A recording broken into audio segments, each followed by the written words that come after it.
Light your China. Nze yange nange ate. Anji mzee. Munomberere. Mbuze ko nnyo. Nasembayo bakula bawa. I came from a humble background. I was poor. My parents were poor. And there are many professional pilots who came from a humble background. If you went into Uganda Airlines and look at the entire crew, both the pilots, the engineers, they came from a humble background. Aviation is not only for the rich. It is for those who are qualified, who are professional, and have got the means and capacity to access that training. I was lucky that I was trained as a pilot and I was supported by those who had the means. But all said and done, from a humble background, from a mother who could not afford even to feed us, I am here now as a professional pilot, and I've been able to establish an aviation academy which gives opportunity for the children who are both poor, moderate, and rich to enjoy as Ugandans. In the country is a growing one, it's young. And in the African continent has got to train more and more professionals because the aviation industry is the most highly regulated sector in the world. As a result of that, safety standards are the ones that drive the narrative of the training. And aviation is very expensive. To train a pilot is a very expensive endeavor. And to train engineers and to build experience in the aviation industry requisite to maintain and hold the international standards are also quite explicit. So therefore, the narrative we're putting here is that you've got to appreciate the fundamentals that drive the aviation sector.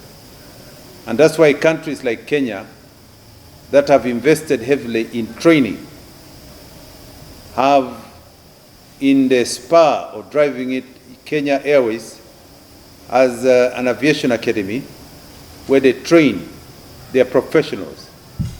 They also have simulators and so on and so forth. Ethiopian Airways has the same, being the largest carrier in the African continent. But you'll see that countries like Uganda are still growing. And the aviation discipline requires that it is an integral, it has got an integrated approach. You have got people who are air traffic controllers. Air traffic control has got area control, they have got radar and many other areas that are related to it. You have also got meteorology. You've got flight operations. You've got flight dispatch. You've got air navigation, and so on and so forth. All these are the fundamentals in the aviation sector, including, as I said, flight operations.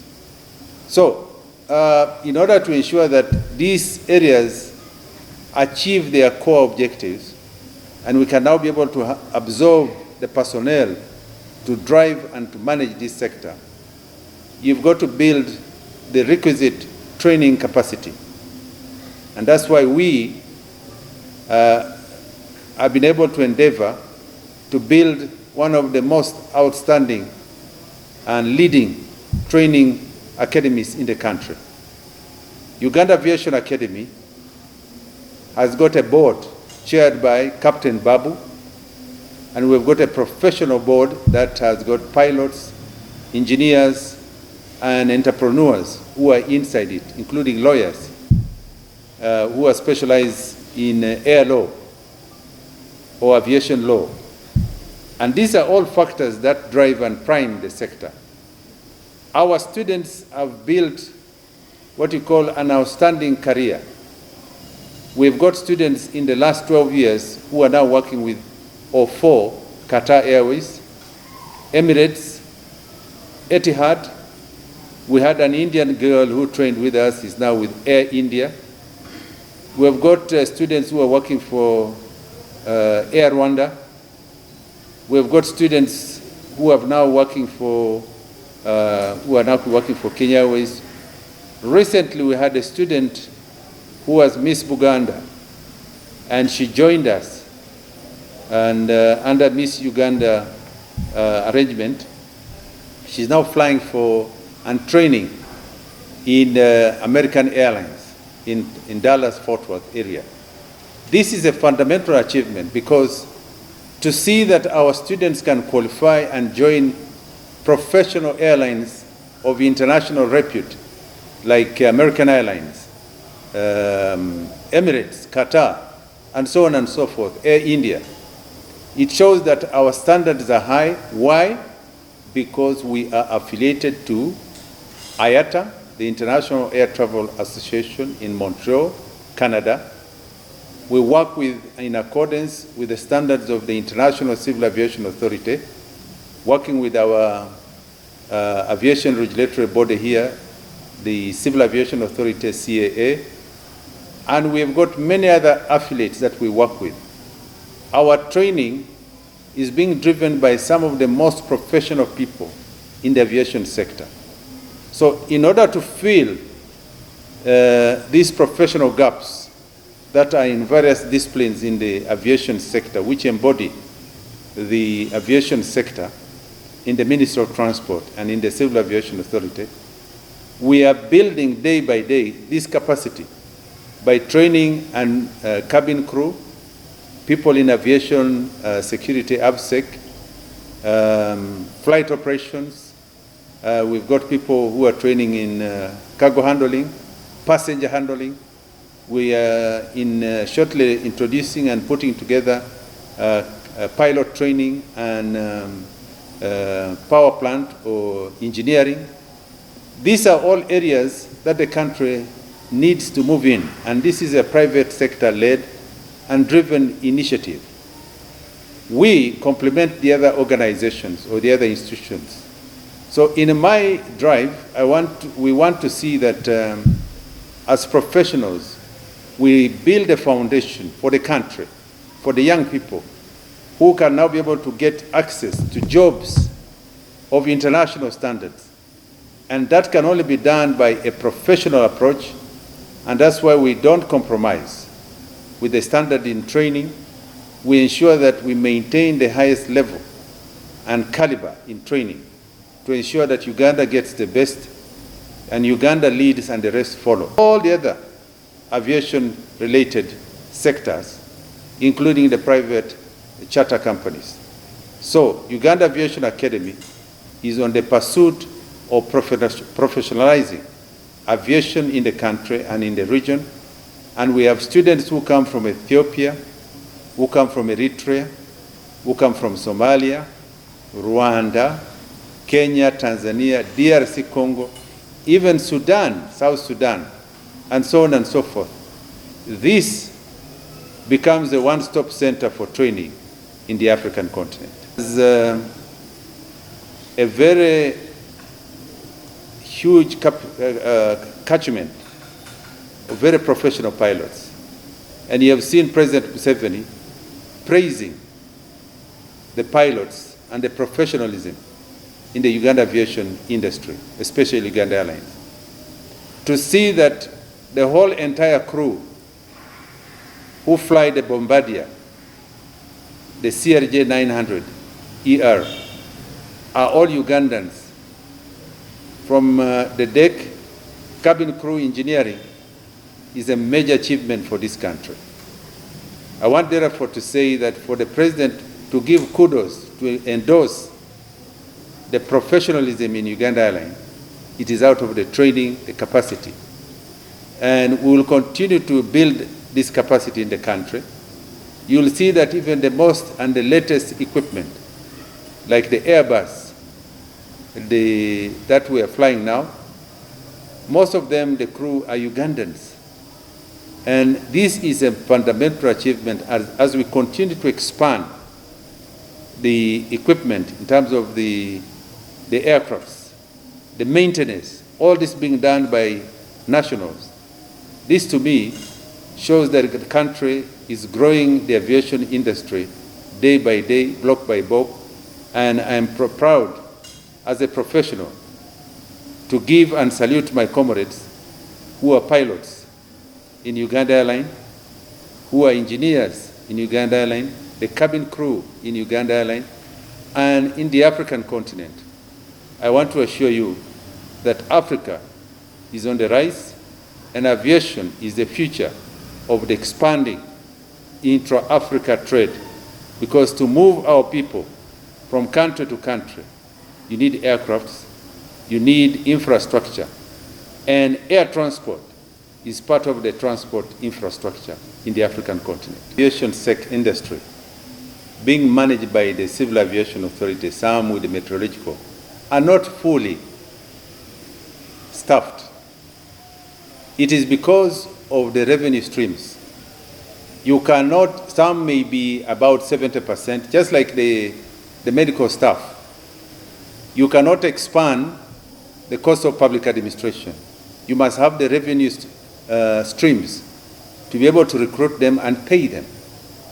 But if you want to fulfill all the streams, the demands in the public sector, government will spend more money on payment of salaries without putting that into capital development like infrastructure development like roads, building schools, building power stations as we need, because all this forms what you call the major ingredient of the economy. And so therefore, you'll find that the Civil Aviation Authority or the Meteorological Department may have a shortage. But this will be grown and this will be increased with the allocation of resources. You'd also go into certain sectors, certain positions, certain departments in the Civil Aviation Authority. They may not have fully the requisite staff, but slowly by slowly they will build that capacity. And that's why you find that all these quasi, or what you call government institutional bodies have to come before Parliament to make their requests and budgets in order to accommodate the aviation requirements. And that is in the Ministry of Transport. The Ministry of Transport will speak for itself, but I want to tell you that this is part of the initiative of government, building block by block the institutions that we require in order to meet the demand in each sector as we grow our country and our nation. So I want to tell you that if you recruit, you have seen, for example, in Ministry of Health, there are many doctors who are out. There are many who are also employed. But if you employed all the doctors in, then you find that there will be other sectors like police, like the army, and even the teachers, lecturers in Makerere, who need to be employed. But when they get into the position, they want an increased salary income in order to meet the cost of living. This again is what builds what they call the cost of public administration. Government is trying as much as possible to meet its obligations, but we must meet these obligations with the requisite resources, meaning that we must increase our revenue streams in order to meet our expenditure and our budgets. Nava kumaka gali nga tuli banaku. Mama wange yali musomesa, ate tata wange yafa nga nkyali muto. Naye ku nkula yange nali njagala nnyo okubeera muvuzi w'ennyonyi. Bwe nalabanga ennyonyi nga ziri mu bbanga, nali neegomba nnyo okubeera muvuzi w'ennyonyi. Kale n'ogenda okutunuulira n'ogamba nti nno, abamu beebuuza ne bagamba nti nno, abavuga ennyonyi baana babagagga bokka. Ne njagala kutegeeza bw'ogenda mu Uganda Airline n'obuuza ku abo bavuzi b'ennyonyi abo bonna abasinga tebali baana babagagga abali mu nnyonyi abavuga ennyonyi abakanika ennyonyi abo bonna abali kwabo abaweereza mu nnyonyi oba bakola mu nnyonyi nga cabin crew. Kiki kyentegeeza? Omuntu yenna ayagala okuvuga ennyonyi ng'alina amaanyi gaayo oba alina obusobozi, alina obwegendereza, alina obukakamu, ng'ayagala okugoberera kyayagala, asobola okituukiriza. Alina okuyiiya, alina okukola kyonna kyonna ekisoboka okutuuka ku ddaala eryo, kubanga Katonda yanyamba. Kati wentuuse kati ku muntu yali mwavu nnyo nga ne maama wange tasobola otuliisa, kati ntuuse ne mbeera kafulu mu mbuga y'ennyonyi. Kati wentuuse kati tukoze ne kampuni oba tukoze essomero eyigiriza abaana okuvuga ennyonyi n'okukolera mu nnyonyi. Katonda alina amaanyi. Njagala kusaba buli muntu yenna